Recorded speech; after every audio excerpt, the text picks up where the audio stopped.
নমস্কার দর্শক বন্ধু। হঠাৎ অর্থপ্রাপ্তি বা লটারিতে বিশেষ কিছু সাংকেতিক চিহ্ন আজকে আলোচনা করছি। যদি দেখেন এই চিহ্নগুলো আপনার আছে, তবে আপনারা লটারি কাটতে পারেন। প্রথমে দেখুন বুধের ক্ষেত্র। এই বুধের ক্ষেত্রে যদি 3টে বা 4টি সামন্ত লম্বালম্বি কোনো রেখা থাকে, তাহলে জানবেন আপনারা পাবেন।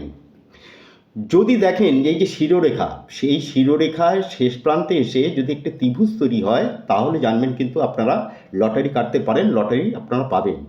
যদি দেখেন যে একটি সুস্পষ্ট ভাগ্য রেখা কোথাও কাটা নেই, কিন্তু হয় শনির দিকে গেছে নতুবা বৃহস্পতির দিকে ঝুঁকে পড়েছে, তাহলেও কিন্তু আপনারা পাবেন।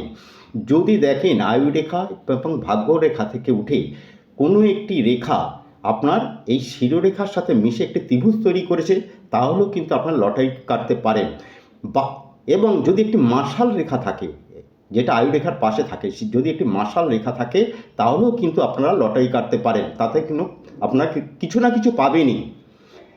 আবার আরেকটা জায়গায় দেখবেন, যদি কখনো দেখেন যে এরকম রবির ক্ষেত্রে যদি কোনো লম্বা একটি সুন্দর রেখা থাকে, তবেও কিন্তু আপনারা লটারিতে কম বেশি পাবেন। এবার বাধা সৃষ্টি করছে কি, এইটি তো মনে প্রশ্ন যে আমি এত লটারি কাটছি তাও পাচ্ছি না কেন। বাধা সৃষ্টি যদি কখনো দেখেন এই যে শনির ক্ষেত্রে কোনো একটি এরো রেখা চলে গেছে, তাহলে জানবেন আপনার প্রাপ্তিতে বাধা প্রাপ্তি হচ্ছে, লটারি পাওয়ার ক্ষেত্রে বা হঠাৎ অর্থ প্রাপ্তির ক্ষেত্রে বাধা তৈরি করছে। যদি দেখেন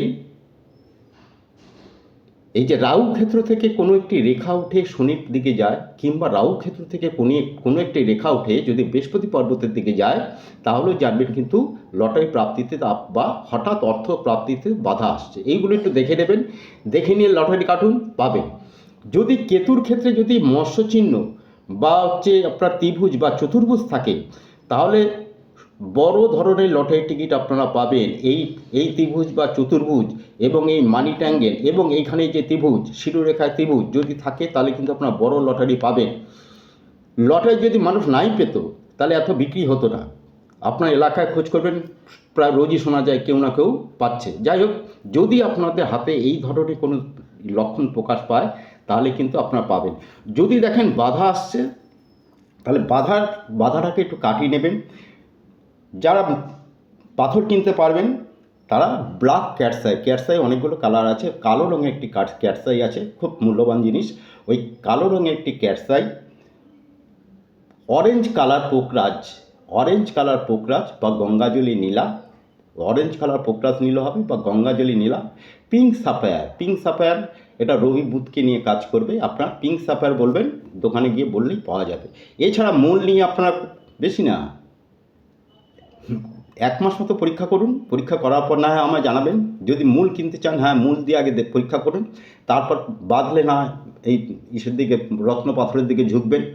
মূল যদি বলা হয়, তাহলে আপনারা কি মূল নেবেন না, এখানে নেবে প্রথমেই আগে শ্বেতবেরালা, শ্বেতচন্দন এবং রামবাসক।